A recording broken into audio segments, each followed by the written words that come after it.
परमात्मने नमः। श्रीमद्भागवत महापुराण अष्टम स्कंध अथ नवमोध्याय। मोहिनी रूप से भगवान के द्वारा अमृत बांटा जाना।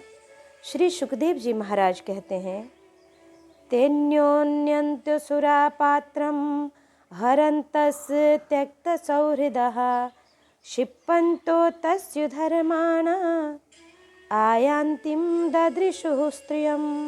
परीक्षित, असुर आपके सद्भाव और प्रेम को छोड़कर एक दूसरे की निंदा कर रहे थे और डाकू की तरह एक दूसरे के हाथ से अमृत का कलश छीन रहे थे। इसी बीच में उन्होंने देखा कि एक बड़ी सुंदरी स्त्री उनकी ओर चली आ रही है।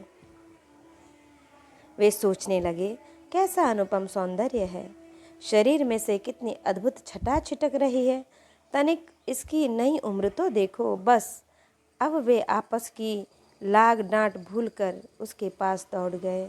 उन लोगों ने काम मोहित होकर उससे पूछा, कमल नयनी, तुम कौन हो, कहाँ से आई हो, क्या करना चाहती हो? सुंदरी, तुम किसकी हो, किसकी कन्या हो? तुम्हें देखकर हमारे मन में खलबली मच गई है। हम समझते हैं कि अब तक देवता, दैत्य, सिद्ध, गंधर्व, चारण और लोकपालों ने भी तुम्हें स्पर्श तक न किया होगा, फिर मनुष्य तो तुम्हें कैसे छू पाते? सुंदरी, अवश्य ही विधाता ने दया करके शरीरधारियों की संपूर्ण इंद्रियों एवं मन को तृप्त करने के लिए तुम्हें यहाँ भेजा है। मानिनी, वैसे हम लोग एक ही जाति के हैं, फिर भी हम सब एक ही वस्तु चाह रहे हैं, इसलिए हम में डाह और बैर की गांठ पड़ गई है। सुंदरी, तुम हमारा झगड़ा मिटा दो। हम सभी कश्यप जी के पुत्र होने के नाते सगे भाई हैं। हम लोगों ने अमृत के लिए बड़ा पुरुषार्थ किया है। तुम न्याय के अनुसार निष्पक्ष भाव से इसे बांट दो, जिससे फिर हम लोगों में किसी प्रकार का झगड़ा न हो। असुरों ने जब इस प्रकार प्रार्थना की, तब लीला से स्त्री वेश धारण करने वाले भगवान को तनिक हंसकर और तिरछी चितवन से उनकी ओर देखते हुए कहा कि श्री भगवान ने कहा, कथम कश्यपदायादः पुंश्चल्यं मयि संगता विश्वासं पंडितो जातुं कामिनी शुम्न याति। हम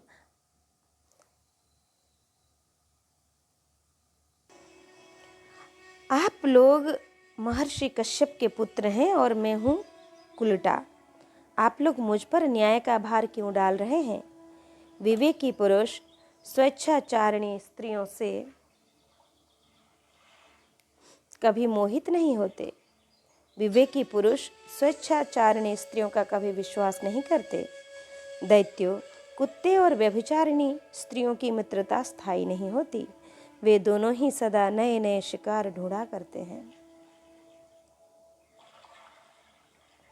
श्री सुखदेव जी कहते हैं, परीक्षित, मोहिनी की परिहास भरी वाणी से दैत्यों के मन में और भी विश्वास हो गया। उन लोगों ने रहस्यपूर्ण भाव से हंसकर अमृत का कलश मोहिनी के हाथ में दे दिया। भगवान ने अमृत का कलश अपने हाथों में लेकर तनिक मुस्कुराते हुए मीठी वाणी से कहा, मैं उचित या अनुचित जो कुछ भी करूं, वह सब यदि तुम लोगों को स्वीकार हो तो मैं यह अमृत बांट सकती हूँ। बड़े बड़े दैत्यों ने मोहिनी की यह मीठी बात सुनकर उनकी बारी की नहीं समझी, इसलिए सब ने एक सुर से कह दिया, स्वीकार है। इसका कारण यह था कि उन्हें मोहिनी के वास्तविक स्वरूप का पता ही नहीं था। इसके बाद एक दिन का उपवास करके सब ने स्नान किया, अभिषेक से अग्नि में हवन किया, गौ ब्राह्मण और समस्त प्राणियों को घास, चारा, अन्न, धनादि का यथा योग्य दान किया तथा ब्राह्मणों से स्वस्थ्यन कराया। अपनी अपनी रुचि के अनुसार सब ने नए नए वस्त्र धारण किए और इसके बाद सुंदर सुंदर आभूषण धारण करके सब के सब उन कुशासनों पर बैठ गए, जिनका अगला हिस्सा पूर्व की ओर था। जब देवता और दैत्य दोनों ही धूप से सुगंधित मालाओं और दीपकों से सजे सजाए भव्य भवन में पूर्व की ओर मुँह करके बैठ गए। तब हाथ में अमृत का कलश लेकर मोहिनी सभा मंडल में आई। सभा मंडप में आई। वह एक बड़ी सुंदर साड़ी पहने हुए थी। नितंबों के भार से वह धीरे धीरे चल रही थी। आंखें मद से विह्वल हो रही थी। कलश के समान स्तन और गज शावक की सूंड के समान जंघाएं थी। उनके स्वर्णानुपुर अपनी झनकार से सभा भवन को मुखरित कर रहे थे। सुंदर कानों में सोने के कुंडल थे और उनकी नासिका, कपोल तथा मुख बड़े ही सुंदर थे। स्वयं पर देवता भगवान मोहिनी के रूप में ऐसे जान पड़ते थे मानो लक्ष्मी जी की कोई श्रेष्ठ सखी यहाँ आ गई हो। मोहिनी ने अपनी मुस्कान भरी चितवन से देवता और दैत्य को देखा तो वे सब के सब मोहित हो गए। उस समय उनके स्तनों पर से आंचल खिसक गया था। भगवान ने मोहिनी रूप में यह विचार किया कि असुर तो जन्म से ही क्रूर स्वभाव वाले हैं। इनको अमृत पिलाना सर्पों को दूध पिलाने के समान बड़ा अन्याय होगा। इसलिए उन्होंने असुरों को अमृत में भाग नहीं दिया। भगवान ने देवता और असुरों की अलग अलग पंक्तियां बना दी और फिर दोनों को कतार बांधकर अपने अपने दल में बिठा दिया। इसके बाद अमृत का कलश हाथ में लेकर भगवान दैत्य के पास चले गए।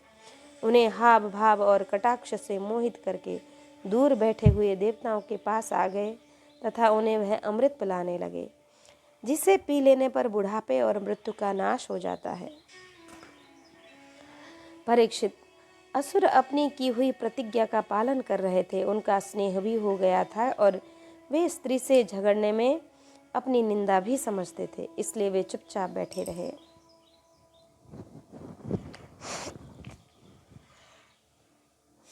मोहिनी में उनका अत्यंत प्रेम हो गया था।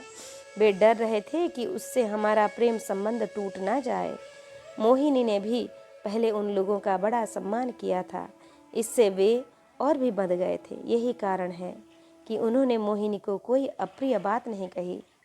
जिस समय भगवान देवताओं को अमृत पिला रहे थे, उसी समय राहु दैत्य देवताओं का वेश बनाकर उनके बीच में आ बैठा और देवताओं के साथ उसने भी अमृत पी लिया। परंतु तत्क्षण चंद्रमा और सूर्य ने उसकी पोल खोल दी। अमृत पिलाते पिलाते ही भगवान ने अपने तीखी धार वाले चक्र से उसका सिर काट डाला। अमृत का संसर्ग न होने से उसका धड़ नीचे गिर गया, परंतु सिर अमर हो गया और ब्रह्मा जी ने उसे ग्रह बना दिया। वही राहु पर्व के दिन पूर्णिमा और अमावस्या को बैर भाव से बदला लेने के लिए चंद्रमा तथा सूर्य पर आक्रमण किया करता है। जब देवताओं ने अमृत पी लिया भगवान मोहिनी से, तब समस्त लोगों को जीवन दान करने वाले भगवान ने बड़े बड़े दैत्यों के सामने ही मोहिनी रूप त्याग कर अपना वास्तविक रूप धारण कर लिया। परीक्षित, देखो, देवता और दैत्य दोनों ने एक ही समय, एक ही स्थान पर एक ही प्रयोजन तथा एक वस्तु के लिए एक विचार से एक ही कर्म किया था, परंतु फल में बड़ा भेद हो गया। उसमें से देवताओं ने बड़ी सुगमता से अपने परिश्रम का फल अमृत प्राप्त कर लिया, क्योंकि उन्होंने भगवान के चरण कमलों की रज का आश्रय लिया था। परंतु उसी से विमुख होने के कारण परिश्रम करने पर भी असुरगण अमृत से वंचित ही रहे।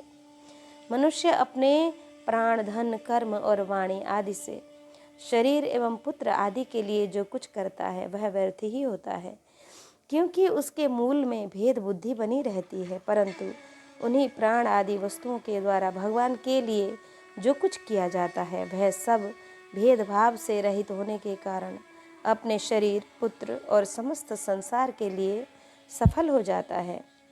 जैसे वृक्ष की जड़ में पानी देने से उसका तना, टहनियाँ और पत्ते सब के सब सिंच जाते हैं, वैसे ही भगवान के लिए कर्म करने से वे सब के लिए हो जाते हैं।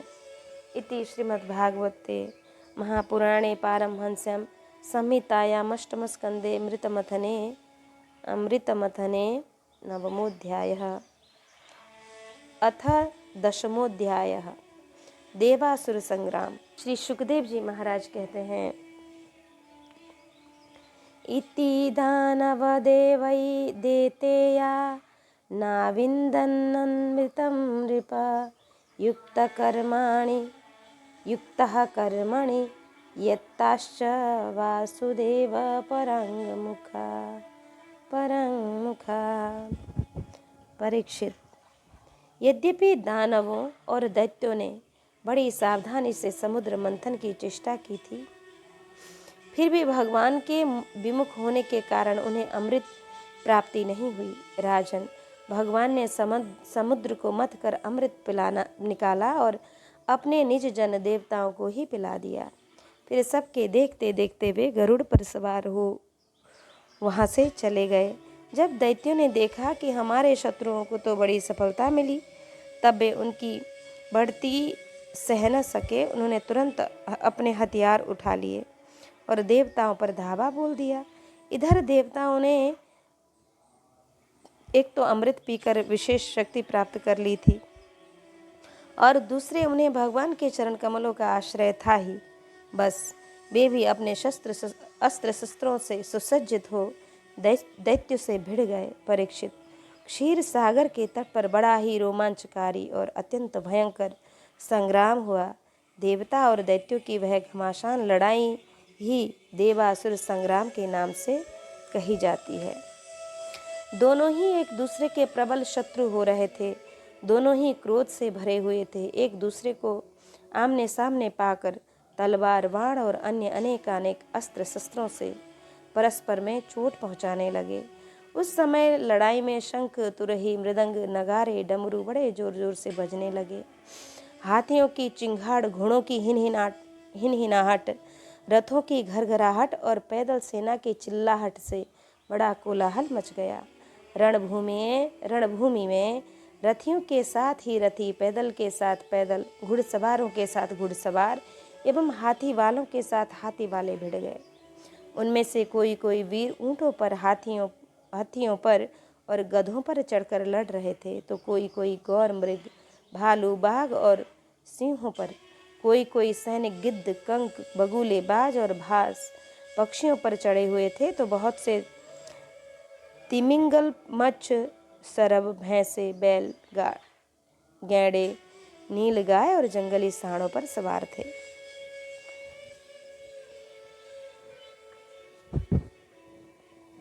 किसी किसी ने सियारिन, चूहे, गिरगिट और खरहों पर ही सवार कर ली थी, तो बहुत से मनुष्य बकरे, कृष्णासार, मृग, हंस और सुअरों पर चढ़े थे।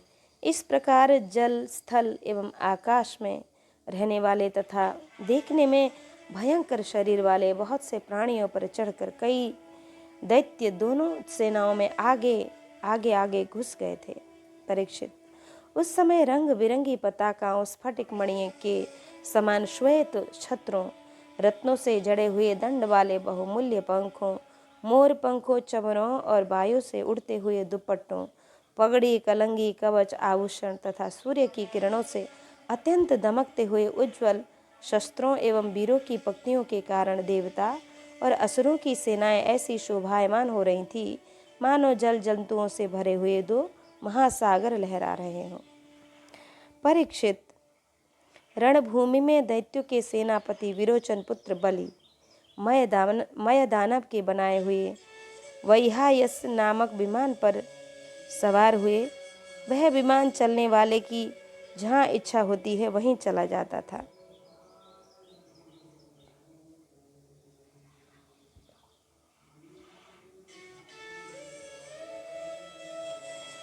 युद्ध की समस्त सामग्रियां उसमें सुसज्जित थीं। परीक्षित, वह इतना आश्चर्यमय था कि कभी दिखलाई पड़ता तो कभी अदृश्य हो जाता। वह इस समय कहाँ है? जब इस बात का अनुमान भी नहीं किया जा सकता था, तब बतलाया तो कैसे जा सकता है। उसी श्रेष्ठ विमान पर राजा बलि सवार थे। सभी बड़े बड़े सेनापति उनको चारों ओर से घेरे हुए थे। उन पर श्रेष्ठ चमर डुलाए जा रहे थे और छत्र तना हुआ था। उस समय बलि ऐसे जान पड़ते थे जैसे उदय चल पर चंद्रमा। उनके चारों ओर अपने अपने विमानों पर सेना की छोटी छोटी टुकड़ियों स्वामी नमुचि शंबर वाण विप्रचित्ति अयोमुख द्युमूर्धा काल नाव प्रहेति हेति इलबल शकुनि भूत संताप वज्रदंष्ट विरोचन हयग्रीव शंकुशिरा कपिल मेघ दुंदुभि तारक चक्रांश शुंभ निशुंभ जंभ उत्कल अरिष्ट अरिष्ट नेमि त्रिपुराधिपति मैं पौलोमा कालेय और निबात कवच आदि स्थित थे। ये सब के सब समुद्र मंथन में सम्मिलित थे, परंतु इन्हें अमृत का भाग नहीं मिला, केवल क्लेश ही हाथ लगा था। इन सब असुरों ने एक नहीं अनेक बार युद्ध में देवताओं को पराजित किया था, इसलिए वे बड़े उत्साह से सिंहनाद करते हुए अपने घोर स्वर वाले शंख बजाने लगे। इंद्र ने देखा कि हमारे शत्रुओं पर मन बढ़ रहा है, शत्रुओं का मन बढ़ रहा है, तो ये मदोन्मत्त हो रहे हैं, तब उन्हें बड़ा क्रोध आया। वे अपने वाहन ऐरावत नामक दिग्गज हाथी पर सवार हुए। उसके कपोलों से मद बह रहा था, इसलिए इंद्र की ऐसी शोभा हुई मानो भगवान सूर्य उदयाचल पर आरूढ़ हो और उससे अनेकों झरने बह रहे हों। इंद्र के चारों ओर अपने अपने वाहन ध्वजा और आयुधों से युक्त देवगण एवं अपने अपने गणों के साथ वायु अग्नि वरुण आदि लोकपाल हो लिए। दोनों सेनाएं आमने सामने खड़ी हो गईं। दो दो की जोड़ियां बनाकर वे लोग लड़ने लगे। कोई आगे बढ़ रहा था तो कोई नाम ले लेकर ललकार रहा था, कोई कोई मर्म भेदी वचनों के द्वारा अपने प्रतिद्वंदी को धिक्कार रहा था। बलि इंद्र से स्वामी कृतिक तारकासुर ने वरुण हेति से और मित्र प्रहेति से भिड़ गए। यमराज कालनाभ से, विश्वकर्मा मय से, संबरासुर त्वष्टा से तथा सविता विरोचन लड़ने लगे। नमुचि अपराजिता से, अश्विनी कुमार वृषपर्वा से तथा सूर्यदेव बलि के बाण आदि 100 पुत्रों से युद्ध करने लगे। राहु के साथ चंद्रमा और पुलोमा के साथ वायु का युद्ध हुआ। भद्रकाली देवी निशुंभ और शुंभ पर झपट पड़ी। परीक्षित, जंभासुर से महादेव जी की, महिषासुर से अग्निदेव की और बातापी तथा इलवल से ब्रह्मा के पुत्र मरीचि आदि की ठन गई। दुर्मर्ष की कामदेव से, उत्कल की मातृगणों से, शुक्राचार्य की बृहस्पति से और नरकासुरी शनैश्चर से लड़ाई होने लगी। निबात कवचों के साथ मरुदगण, कालेयों के साथ वसुगण, पौलोमा के साथ विश्वदेवगण तथा क्रोध वंशों के साथ रुद्रगण का संग्राम होने लगा। इस प्रकार असुर और देवता रणभूमि में द्वंद्व युद्ध करने लगे। सामूहिक आक्रमण द्वारा एक दूसरे से भिड़कर परस्पर विजय की इच्छा से उत्साहपूर्वक तीखे बाण, तलवार और भालों से प्रहार करने लगे। वे तरह तरह से युद्ध कर रहे थे। भुषुंडी, चक्र, गदा, रुष्टि, पट्टिका, शक्ति, उल्मुख, प्रास, फरसा, तलवार, भाले, मुदगर, पारिग और भिंदीपाल से एक दूसरे का सिर काटने लगे। उस समय अपने सवारों के साथ हाथी, घोड़े, रथ आदि अनेकों प्रकार के वाहन और पैदल सेना छिन्न भिन्न होने लगी। किसी की भुजा, किसी की जंघा, किसी का गर्दन और किसी के पैर कट गए तो किसी का ध्वजा, धनुष, कवच और आभूषण ही टुकड़े टुकड़े हो गए। उनके चरणों की धमक और रथ के पहियों की रगड़ से पृथ्वी खुद गई। इस समय रणभूमि में ऐसे प्रचंड धूल उठी कि उसने दिशा, आकाश और सूर्य को भी ढक दिया, परंतु थोड़ी ही देर में खून की धारा से भूमि आप्लावित हो गई और कहीं धूल का नाम भी न रहा। तदंतर लड़ाई का मैदान कटे हुए सिरों से भर गया। किसी के मुकुट और कुंडल गिर गए थे तो किसी की आंखों से क्रोध की मुद्रा प्रकट होने लगी थी। किसी किसी ने अपने दांतों से होंठ दबा रखा था। बहुतों की आभूषणों और शस्त्रों से सुसज्जित लंबी लंबी भुजाएं कटकर गिरी हुई थीं और बहुतों की मोटी मोटी जांघें कटी हुई पड़ी थी। इस प्रकार वह रणभूमि बड़ी भीषण दिख रही थी। तब वहां बहुत से धड़ अपने कटकर गिरे हुए सिरों के नेत्रों से देखकर हाथों में हथियार उठा वीरों की ओर दौड़ने लगे और उछलने लगे। राजा बलि ने 10 बाण इंद्र पर, 3 उनके वाहन ऐरावत पर, 4 ऐरावत के 4 चरण रक्षकों पर और एक मुख्य महावत पर। इस प्रकार कुल 18 बाण छोड़े। उन्होंने देखा कि बलि के बाण तो हमें घायल करना ही चाहते हैं। तब उन्होंने बड़ी फुर्ती से उतने ही तीखे भल्ल नामक बाणों से उनको वहां तक पहुंचाने के पहले ही हंसते हंसते काट डाले। इंद्र की यह प्रशंसनीय स्फूर्ति देखकर राजा बलि और भी चिढ़ गए। उन्होंने एक बहुत बड़ी शक्ति जो बड़े भारी लूके के समान जल रही थी उठाई, किंतु अभी वह उनके हाथ में ही थी, छूटने नहीं पाई थी कि इंद्र ने उसे भी काट डाला। इसके बाद बलि ने एक के पीछे एक क्रमशः शूल, प्रास, तोमर और शक्ति उठाई, परंतु वे जो शस्त्र हाथ में उठाते इंद्र उन्हें टुकड़े टुकड़े कर डालते। इस हस्त लाघव से इंद्र का ऐश्वर्य और भी चमक उठा। परीक्षित, अब इंद्र की फूर्ति से घबराकर पहले तो बलि अंतर्ध्यान हो गए, फिर उन्होंने आसुरी माया की सृष्टि की। तुरंत ही देवताओं की सेना के ऊपर एक पर्वत प्रकट हुआ। उस पर्वत से दावाग्नि से जलते हुए वृक्ष और टांकी जैसे तीखी धार वाले शिखरों के साथ नुकीली शिलाएं गिरने लगीं। इससे देवताओं की सेना चकनाचूर होने लगी। तत्पश्चात बड़े बड़े सांप, दंदशुक, बिच्छू और अन्य विषैले जीव उछल उछल कर काटने और डंक मारने लगे। सिंह, बाघ और सूहर देव सेना के बड़े बड़े हाथियों को फाड़ने लगे। परीक्षित, हाथ में शूल लिए मारो काटो इस प्रकार चिल्लाती हुई सैकड़ों नंग धड़ंग राक्षसियां और राक्षस भी वहां प्रकट हो गए। कुछ ही क्षण बाद आकाश में बादलों की घनघोर घटाएं मंडराने लगी। उनके आपस में टकराने से बड़ी गहरी और कठोर गर्जना होने लगी। बिजलियां चमकने लगीं और आंधी के झकझोरने से बादल अंगारों की वर्षा करने लगे। दैत्यराज बलि ने प्रलय की अग्नि के समान बड़ी भयानक आग की सृष्टि की। वह बात ही बात में वायु की सहायता से देव सेना को जलाने लगी। थोड़ी ही देर में ऐसा जान पड़ा कि प्रबल आंधी के थपेड़ों से समुद्र में बड़ी बड़ी लहरें और भयानक भंवर उठ रहे हैं और वह अपनी मर्यादा छोड़कर चारों ओर से देव सेना को घेरता हुआ उमड़ रहा है।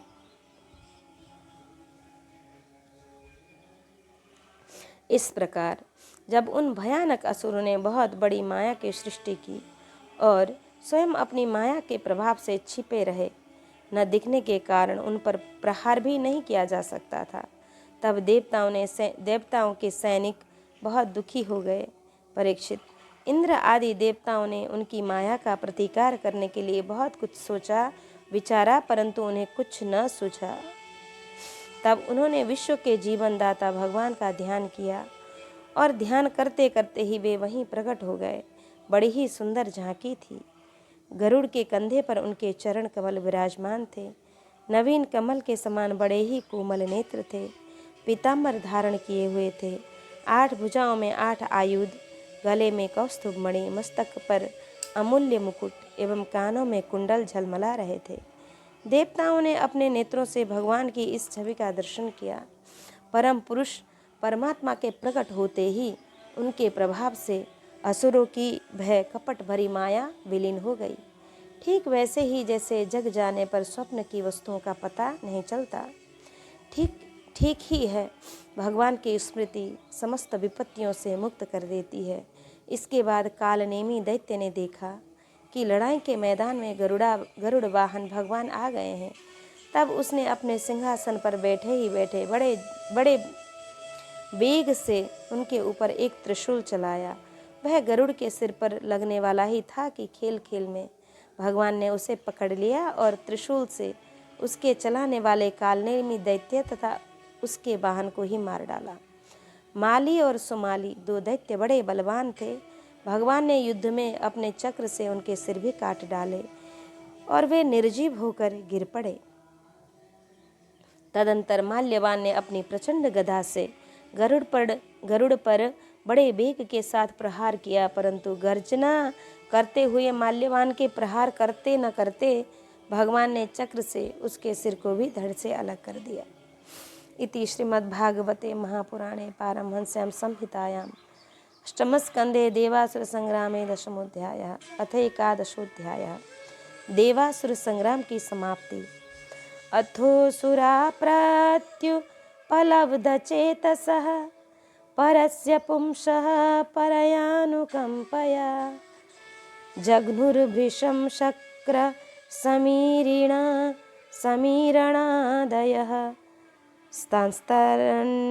तांस्तारन् रणे ऐरभिसहता पुरा।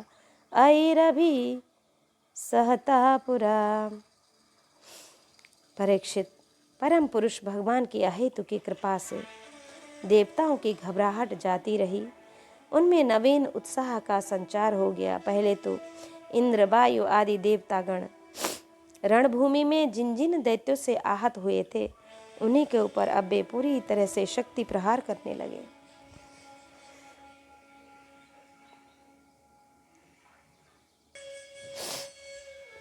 परम ऐश्वर्यशाली इंद्र ने बलि से लड़ते लड़ते जब उन पर क्रोध करके वज्र उठाया, तब सारी प्रजा में हाहाकार मच गया। बलि अस्त्र शस्त्र से सुसज्जित होकर बड़े उत्साह से युद्ध भूमि में बड़ी निर्भयता से डटकर विचार रहे थे। उनको अपने सामने देखकर हाथ में वज्र लिए हुए इंद्र ने उनका तिरस्कार करके कहा कि मूर्ख, जैसे नट बच्चों की आंखें बांधकर अपने जादू से उनका धन ऐंठ लेता है, वैसे ही तू माया की चालों से हम पर विजय प्राप्त करना चाहता है। तुझे पता नहीं कि हम लोग माया के स्वामी हैं, वह हमारा कुछ नहीं बिगाड़ सकती। जो मूर्ख माया के द्वारा स्वर्ग पर अधिकार करना चाहते हैं और उनको लांघ कर ऊपर के लोकों में भी धाक जमाना चाहते हैं, उन लुटेरे मूर्ख को मैं उनके पहले स्थान से भी नीचे पटक देता हूँ। ना समझ, तूने माया की बड़ी बड़ी चालें चली हैं। देख, आज मैं अपने 100 धार वाले वज्र से तेरा सिर धड़ से अलग किए देता हूँ। तू अपने भाई बंधुओं के साथ जो कुछ कर सकता है करके देख ले। बलि ने कहा, इंद्र, जो लोग काल शक्ति की प्रेरणा से अपने कर्म के अनुसार युद्ध करते हैं, उन्हें जीत या हार, यश या अपयश अथवा मृत्यु मिलती ही है। इसी से ज्ञानी जन इस जगत को काल के अधीन समझकर न तो विजय होने पर हर्ष से फूल उठते हैं और न तो अपकीर्ति, हार अथवा मृत्यु के शोक से ही वशीभूत होते हैं। तुम लोग इस तत्व से अनभिज्ञ हो। तुम लोग अपने को जय पराजय आदि का कारण कर्ता मानते हो, इसलिए महात्माओं की दृष्टि से तुम शोचनीय हो। हम तुम्हारे मर्मस्पर्शी वचन को स्वीकार ही नहीं करते, फिर हमें दुख क्यों होने लगा। श्री सुखदेव जी महाराज ने कहा, वीर बलि ने इंद्र को इस प्रकार फटकारा। बलि की फटकार से इंद्र कुछ छेंप गए। तब तक वीरों का मान मर्दन करने वाले बलि ने अपने धनुष को कान तक खींच कर बहुत से बाण मारे। सत्यवादी देव शत्रु बलि ने इस प्रकार इंद्र का अत्यंत तिरस्कार किया। अब तो इंद्र अंकुश से मारे हुए हाथी की तरह और भी चिढ़ गए। बलि का आक्षेप वे सहन न कर सके। शत्रुघाती इंद्र ने बलि पर अपने अमोघ वज्र का प्रहार किया। उसकी चोट से बलि पंख कटे हुए पर्वत के समान अपने विमान के साथ पृथ्वी पर ही गिर पड़े। बलि का एक बड़ा हितैषी और घनिष्ठ मित्र जंभासुर था। अपने मित्र के गिर जाने पर भी उनको मारने का बदला लेने के लिए वह इंद्र के सामने खड़ा हुआ। सिंह पर चढ़कर वह इंद्र के पास पहुंच गया और बड़े वेग से अपनी गदा उठाकर उसके जत्रुस्थान हंसली पर प्रहार किया। साथ ही उस महाबली ने ऐरावत पर भी एक गदा जमाई। गदा की चोट से ऐरावत को बड़ी पीड़ा हुई। उसने व्याकुलता से घुटने टेक दिए और फिर मूर्छित हो गया। उसी समय इंद्र का सारथी मातली 1000 घोड़ों से जुता हुआ रथ ले आया और शक्तिशाली इंद्र ऐरावत को छोड़कर तुरंत रथ पर सवार हो गए। दानव श्रेष्ठ जंब ने रणभूमि में मातली के इस काम की बड़ी प्रशंसा की और मुस्कुराकर चमकता हुआ त्रिशूल उसके ऊपर चलाया। मातली ने धैर्य के साथ इस असह्य पीड़ा को सह लिया। तब इंद्र ने क्रोधित होकर अपने वज्र से जंभ का सिर काट डाला। देवर्षि नारद से जंभासुर की मृत्यु का समाचार जानकर उसके भाई बंधु नमोची बल और पाक झटपट रणभूमि में आ पहुँचे। अपने कठोर और मर्मस्पर्शी वाणी से उन्होंने इंद्र को बहुत कुछ बुरा भला कहा और जैसे बादल पहाड़ पर मूसलधार पानी बरसाते हैं वैसे ही उनके ऊपर बाणों की झड़ी लगा दी। बल ने बड़े हस्त लाघव से एक साथ ही 1000 बाण चलाकर इंद्र के 1000 घोड़ों को घायल कर दिया। पाक ने 100 बाणों से मातली को और 100 बाणों से रथ के एक एक अंग को छेद डाला। युद्ध भूमि में यह बड़ी अद्भुत घटना हुई कि एक ही बार इतने बाण उसने चढ़ाकर और चला दिए। नमुची बड़े बड़े 15 बाणों से, जिनमें सोने के पंख लगे हुए थे, इंद्र को मारा और युद्ध भूमि में वह जल से भरे बादल के समान गरजने लगा। जैसे वर्षा काल के बादल सूर्य को ढक लेते हैं, वैसे ही असुरों ने बाणों की वर्षा से इंद्र और उनके रथ तथा सारथी को भी चारों ओर से ढक दिया। इंद्र को न देखकर देवता और उनके अनुचर अत्यंत बेहल होने लगे और रोने और चिल्लाने लगे। एक तो शत्रुओं ने उन्हें हरा दिया था और दूसरे अब उनका कोई सेनापति भी न रह गया। उस समय देवताओं की ठीक वैसे ही अवस्था हो रही थी जैसे बीच समुद्र में नाव टूट जाने पर व्यापारियों की होती है। परंतु थोड़ी ही देर में शत्रुओं के बनाए हुए बाणों के पिंजड़े से घोड़े, रथ, ध्वजा और सारथी के साथ इंद्र निकल आए और प्रातःकाल सूर्य अपनी किरणों के दिशा आकाश और पृथ्वी को चमका देते हैं, वैसे ही इंद्र के तेज से सब के सब जगमगा उठे। वज्रधारी इंद्र ने देखा कि शत्रुओं ने रणभूमि में हमारी सेना को रौंद डाला है। तब उन्होंने बड़े क्रोध से शत्रु को मार डालने के लिए वज्र से आक्रमण कर दिया। परीक्षित, उस 8 धार वाले पैने वज्र से उन दैत्यों के भाई बंधुओं को भी भयभीत करते हुए उन्होंने बल और पाक के सिर काट डाले। परीक्षित, अपने भाइयों को मरा हुआ देख नमुची को बड़ा शोक हुआ। वह क्रोध के कारण आपे से बाहर होकर इंद्र को मार डालने के लिए जी जान से प्रयास करने लगा। इंद्र, अब तुम बच नहीं सकते। इस प्रकार ललकारते हुए एक त्रिशूल उठाकर वह इंद्र पर टूट पड़ा। वह त्रिशूल फौलाद का बना हुआ था, सोने के आभूषणों से विभूषित था और उसमें घंटे लगे हुए थे। नमुची ने क्रोध के मारे सिंह के समान गरज कर इंद्र पर वह त्रिशूल चला दिया। परीक्षित, इंद्र ने देखा कि त्रिशूल बड़े वेग से मेरी ओर आ रहा है। उन्होंने अपने बाणों से आकाश में ही उसके हजारों टुकड़े कर दिए और इसके बाद देवराज इंद्र ने बड़े क्रोध से उसका सिर काट लेने के लिए उसकी गर्दन पर वज्र मार दिया। यद्यपि इंद्र ने बड़े वेग से वह वज्र चलाया था, परंतु उस यशस्वी वज्र से उसके चमड़े पर खरोच तक नहीं आई। यह बड़ी आश्चर्यजनक घटना हुई कि जिस वज्र ने महाबली वृत्रासुर का सिर टुकड़े टुकड़े कर डाला था, नमुची के गले की त्वचा ने उसका तिरस्कार कर दिया।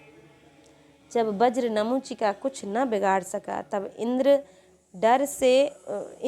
उससे डर गए। वे सोचने लगे कि दैव संयोग से संसार भर को संशय में डालने वाली ऐसी कैसी घटना हो गई।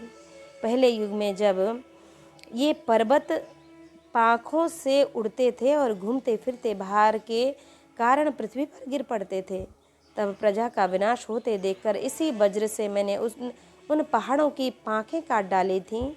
त्वष्टा की तपस्या का सार ही वृत्रासुर के रूप में प्रकट हुआ था, उसे भी मैंने इसी वज्र के द्वारा काट डाला था। और भी अनेकों दैत्य जो बहुत बलवान थे और किसी अस्त्र शस्त्र से जिनके चमड़े को चोट भी नहीं पहुंचाई जा सकती थी, इसी वज्र से मैंने उनको मृत्यु के घाट उतार दिया था। वही मेरा वज्र मेरे प्रहार करने पर भी इस तुच्छ असुर को न मार सका, अतः अब मैं इसे अंगीकार नहीं कर सकता। यह ब्रह्म तेज से बना है तो क्या हुआ, अब तो निकम्मा हो चुका है। इस प्रकार इंद्र विषाद करने लगे। इसी समय यह आकाशवाणी हुई, यह दानव न तो सूखी वस्तु से मर सकता है और न गीली से। इसे मैं वर दे चुका हूँ कि सूखी या गीली वस्तु से तुम्हारी मृत्यु न होगी। इसलिए इंद्र, इस शत्रु को मारने के लिए अब तुम कोई दूसरा उपाय सोचो। उस आकाशवाणी को सुनकर देवराज इंद्र बड़ी एकाग्र चित्त से विचार करने लगे। सोचते सोचते उन्हें सूझ गया कि समुद्र का फेन तो सूखा भी है, गीला भी है, इसलिए न उसे सूखा कह सकते हैं न गीला। अतः इंद्र ने उस न सूखे और न गीले समुद्र फेन से नमुच का सिर काट डाला। उस समय बड़े बड़े ऋषि मुनि भगवान इंद्र पर पुष्पों की वर्षा और उनकी स्तुति करने लगे। गंधर्व शिरोमणे विश्वावसु तथा परावसु गान करने लगे। देवताओं की दुंदुभियां बजने लगीं और नर्तकियां आनंद से नाचने लगीं। इसी प्रकार वायु, अग्नि, वरुण आदि दूसरे देवताओं ने भी अपने अस्त्र शस्त्र से विपक्षियों को वैसे ही मार गिराया जैसे सिंह हरिणी को मार डालते हैं। परीक्षित, इधर ब्रह्मा जी ने देखा कि दानव का तो सर्वथा नाश हुआ जा रहा है। तब उन्होंने देवर्षि नारद को देवताओं के पास भेजा और नारद जी ने वहां जाकर देवताओं को लड़ने से रोक दिया। नारद जी ने कहा, देवताओं, भगवान की भुजाओं की छत्र छाया में रहकर आप लोगों ने अमृत प्राप्त कर लिया है और लक्ष्मी जी भी अपनी कृपा कोर से आपकी अभिवृद्धि की है और लक्ष्मी जी ने भी अपनी कृपा कोर से आपकी अभिवृद्धि की है। इसलिए आप लोग अब लड़ाई बंद कर दें। श्री सुखदेव जी महाराज कहते हैं, देवताओं ने देवर्षि नारद की बात मानकर अपने क्रोध के वेग को शांत कर लिया और फिर वे सब के सब अपने लोक स्वर्ग लोक को चले गए। उस समय देवताओं के अनुचर उनके यश का गान कर रहे थे।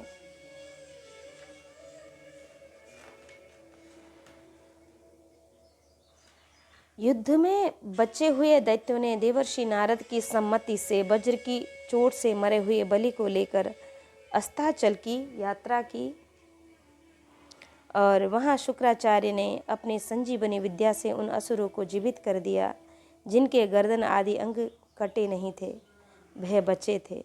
शुक्राचार्य जी के स्पर्श करते ही बलि की इंद्रियों में चेतना और मन में स्मरण शक्ति आ गई।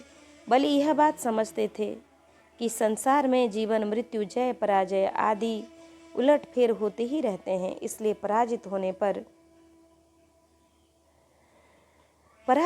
पर भी उन्हें किसी प्रकार का खेद नहीं हुआ।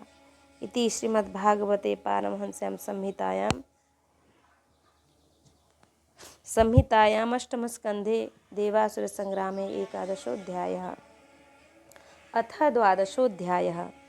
मोहिनी रूप को देखकर महादेव जी का मोहित होना। श्री सुखदेव जी महाराज कहते हैं, वृषध्वजो निशम्येदं योषीद्रूपेण दानवान् मोहयित्वा सुरगण्यन् हरिः सोममयापययत्।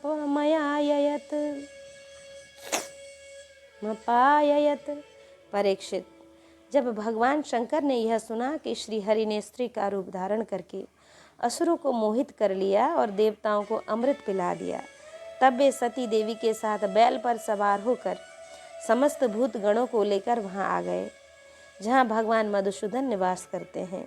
भगवान श्री हरि ने बड़े वेग से गौरी शंकर का स्वागत सत्कार किया। वे भी सुख से बैठकर भगवान का सम्मान करके मुस्कुराते हुए बोले कि श्री महादेव जी ने कहा, सभाजितो भगवता सादरं सोमया भव सुपविष्ट उवाचेदं प्रतिपूज्य स्मयन् हरिम्। समस्त देवों के आराध्य देव, आप विश्वव्यापी जगदीश्वर एवं जगत स्वरूप हैं। समस्त चराचर पदार्थों के मूल कारण ईश्वर और आप भी आत्मा भी आप ही हैं। इस जगत के आदि, अंत और मध्य आपसे ही होते हैं, परंतु आप यदि मध्य और अंत से रहित हैं, आपके अविनाशी स्वरूप में दृष्टा, दृश्य, भोक्ता और भोग्य का भेदभाव नहीं है। वास्तव में आप सत्य चिन्मात्र ब्रह्म ही हैं। कल्याणकामी महात्मा लोग इस लोक और परलोक दोनों की आसक्ति एवं समस्त कामनाओं का परित्याग करके आपके चरण कमलों की ही आराधना करते हैं। आप अमृत स्वरूप, समस्त प्राकृत गुणों से रहित, शोक की छाया से भी दूर, स्वयं परिपूर्ण ब्रह्म हैं। आप केवल आनंद स्वरूप हैं। आप निर्विकार हैं। आपसे भिन्न कुछ भी नहीं है, परंतु आप सबसे भिन्न हैं। आप विश्व की उत्पत्ति, स्थिति और प्रलय के परम कारण भी हैं। आप समस्त जीवों के शुभाशुभ कर्म का फल देने वाले स्वामी हैं, परंतु यह बात भी जीवों की अपेक्षा से ही कही जाती है। वास्तव में आप सबकी अपेक्षा से रहित अनपेक्ष हैं। स्वामिन, कार्य और कारण, द्वैत और अद्वैत जो कुछ है वह सब एकमात्र आप ही हैं। ठीक वैसे ही जैसे आभूषणों के रूप में स्थित सुवर्ण और मूल सुवर्ण में कोई अंतर नहीं है, दोनों एक ही वस्तु हैं। लोगों ने आपके वास्तविक स्वरूप को न जानने के कारण आप में नाना प्रकार के भेदभाव और विकल्पों की कल्पना कर रखी है। यही कारण है कि आप में किसी प्रकार की उपाधि न होने पर भी गुणों को लेकर भेद की प्रतीति होती है। प्रभु, कोई आपको ब्रह्म समझते हैं तो दूसरे आपको धर्म कहकर वर्णन करते हैं। इसी प्रकार कोई आपको प्रकृति और पुरुष से परे परमेश्वर मानते हैं तो कोई विमला, उत्कर्षणी, ज्ञाना, क्रिया, योगा, प्रभि, सत्या, ईशान और अनुग्रह, इन 9 शक्तियों से युक्त परम पुरुष तथा दूसरे क्लेश, कर्म आदि के बंधन से रहित पूर्वजों के भी पूर्वज अविनाशी पुरुष विशेष के रूप में मानते हैं।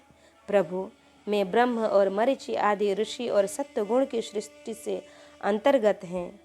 जब आपकी बनाई हुई सृष्टि का भी रहस्य नहीं जान पाते तब आपको तो जान ही कैसे सकते हैं। फिर जिनका चित्त माया ने अपने वश में कर रखा है और जो सर्वदा रजोगुणी और तमोगुणी कर्मों में लगे रहते हैं, वे असुर और मनुष्य आदि तो भला जानेंगे ही क्या। प्रभु, आप सर्वात्मक एवं ज्ञान स्वरूप हैं, इसीलिए वायु के समान आकाश में अदृश्य रहकर भी आप संपूर्ण चराचर जगत में सदा सर्वदा विद्यमान रहते हैं। इसकी चेष्टा, स्थिति, जन्म, नाश, प्राणियों के कर्म एवं संसार के बंधन, मोक्ष सभी को जानते हैं। प्रभु, आप जब गुणों को स्वीकार करके लीला करने के लिए बहुत से अवतार ग्रहण करते हैं तब मैं उनका दर्शन करता ही हूँ। अब मैं आपके उस अवतार का भी दर्शन करना चाहता हूँ जो आपने स्त्री रूप में ग्रहण किया था, जिससे दैत्य को भी मोहित करके आपने देवताओं को अमृत पिलाया। स्वामिन, उसी को देखने के लिए हम सब आए हैं। हमारे मन में उसके दर्शन का बड़ा कौतूहल है। श्री सुखदेव जी महाराज कहते हैं, जब भगवान शंकर ने विष्णु भगवान से यह प्रार्थना की तब वे गंभीर भाव से हंसकर शंकर जी से बोले। श्री विष्णु भगवान ने कहा, शंकर जी, उस समय अमृत का कलश दैत्यों के हाथ में चला गया था, अतः देवताओं का काम बनाने के लिए और दैत्यों का मन एक नए कौतूहल की ओर खींच लेने के लिए ही मैंने वह स्त्री रूप धारण किया था। देव शिरोमणे, आप उसे देखना चाहते हैं, इसलिए मैं आपको वह रूप दिखलाऊंगा, परंतु वह रूप तो कामी पुरुषों का ही आदरणीय है, क्योंकि वह काम भाव को उत्तेजित करने वाला है। श्री सुखदेव जी महाराज कहते हैं, इस तरह कहते कहते विष्णु भगवान वहीं अंतर्ध्यान हो गए और भगवान शंकर सती देवी के साथ चारों ओर दृष्टि दौड़ाते हुए वहीं बैठे रहे। इतने में ही उन्होंने देखा कि सामने एक बड़ा सुंदर उपवन है। उसमें भांति भांति के वृक्ष लग रहे हैं जो रंग बिरंगे फूल और लाल लाल कोपलों से भरे पूरे हैं। उन्होंने यह भी देखा कि उस उपवन में एक सुंदरी स्त्री गेंद उछाल उछाल कर खेल रही है। वह बड़ी ही सुंदर साड़ी पहने हुए है और उसकी कमर में करधनी की लड़ियां लटक रही हैं। गेंद के उछालने से और लपक कर पकड़ने से उसके स्तन और उन पर पड़े हुए हार हिल रहे हैं। ऐसा जान पड़ता है मानो इनके भार से उसकी पतली कमर पग पग पर टूटते टूटते बच जाती है। वह अपने लाल लाल पल्लवों के समान सुकुमार चरणों से बड़ी कला के साथ ठुमुक ठुमुक चल रही थी। उछलता हुआ गेंद जब इधर उधर छलक जाता था तब वह लपक कर उसे रोक लेती थी। उससे उसकी बड़ी बड़ी चंचल आंखें कुछ उद्विग्न सी हो रही थी। उसके कपोलों पर कानों के कुंडलों की आभा जगमगा रही थी और घुंघराली काली काली अलकें उन पर लटक आती थीं, जिससे मुख और भी उल्लसित हो उठता था। जब कभी साड़ी सरक जाती और केशों की वेणी खुलने लगती तब अपने अत्यंत सुंदर बाएं हाथ से वह उन्हें संभाल लिया करती। उस समय भी वह दाहिने हाथ से गेंद उछाल उछाल कर सारे जगत को अपनी माया से मोहित कर रही थी। गेंद से खेलते खेलते उसके तनिक सलज्ज भाव से मुस्कुराकर तिरछी नज़र से शंकर जी की ओर देखा। बस उनका मन हाथ से निकल गया। वे मोहिनी को निहारने लगे और उसकी चितवन के रस में डूबकर इतने विह्वल हो गए कि उन्हें अपने आप की भी सुध न रही। फिर पास बैठी हुई सती और गणों की तो याद ही कैसे रहती। एक बार मोहिनी के हाथ से उछल कर गेंद थोड़ी दूर चला गया, वह भी उसी के पीछे दौड़ी। उसी समय शंकर जी के देखते देखते वायु ने उसकी झीनी सी साड़ी करधनी के साथ ही उड़ा डाली। मोहिनी का एक एक अंग बड़ा ही रुचिकर और बड़ा मनोरम था। जहाँ आंखें लग जाती लगी ही रहती। यही नहीं, मन भी वहीं रमण करने लगता। इसको इस दशा में देखकर भगवान शंकर उसकी ओर अत्यंत आकृष्ट हो गए। उन्हें मोहिनी भी अपने प्रति आसक्त जान पड़ती थी। उसने शंकर जी का विवेक छीन लिया। वे उसके हाव भाव से कामातुर हो गए और भवानी के सामने ही लज्जा छोड़कर उसकी ओर चल पड़े। मोहिनी वस्त्रहीन तो पहले ही हो चुकी थी। शंकर जी को अपनी ओर आते देख बहुत लज्जित हो गई। वह एक वृक्ष से दूसरे वृक्ष की आड़ में जाकर छिप जाती और हंसने लगती, परंतु कहीं ठहरती न थी। भगवान शंकर की इंद्रियां अपने वश में नहीं रहीं। वे काम वश हो गए थे, अतः हथिनी के पीछे हाथी की तरह उसके पीछे पीछे दौड़ने लगे।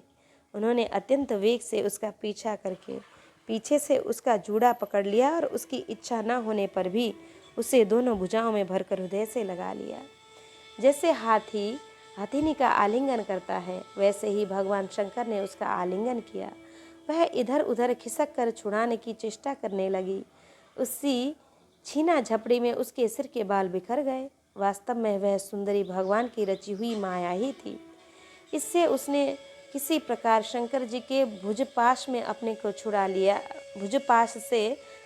छुड़ा लिया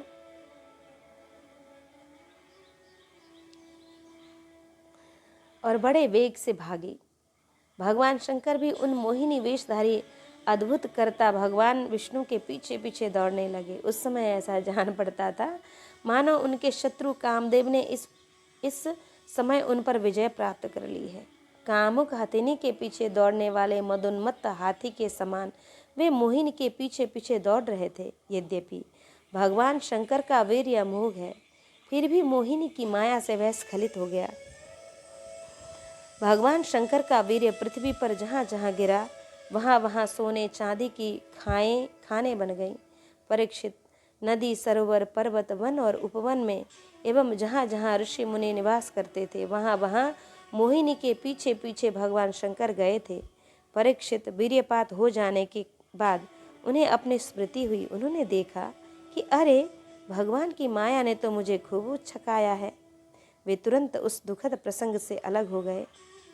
इसके बाद आत्मस्वरूप सर्वात्मा भगवान की यह महिमा जानकर उन्हें कोई आश्चर्य नहीं हुआ। वे जानते थे कि भला भगवान की शक्तियों का पार कौन पा सकता है। भगवान ने देखा कि भगवान शंकर को इससे विषाद या लज्जा नहीं हुई। तब वे पुरुष शरीर धारण करके फिर प्रकट हो गए और बड़ी प्रसन्नता से उनसे कहने लगे। श्री भगवान ने कहा,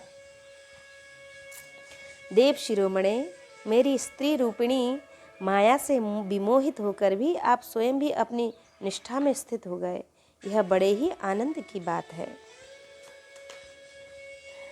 मेरी माया अपार है। वह ऐसे ऐसे हाव भाव रचती है कि अजितेंद्रिय पुरुष तो किसी प्रकार उससे छुटकारा पा ही नहीं सकते। भला आपके अतिरिक्त ऐसा कौन पुरुष है जो एक बार मेरी माया के फंदे में फंसकर फिर स्वयं भी उससे निकल सके? यद्यपि मेरी यह गुणमयी माया बड़ों बड़ों को मोहित कर देती है, फिर भी अब यह आपको कभी मोहित नहीं करेगी, क्योंकि सृष्टि आदि के लिए समय पर उसे शोभित करने वाला काल में ही हूँ।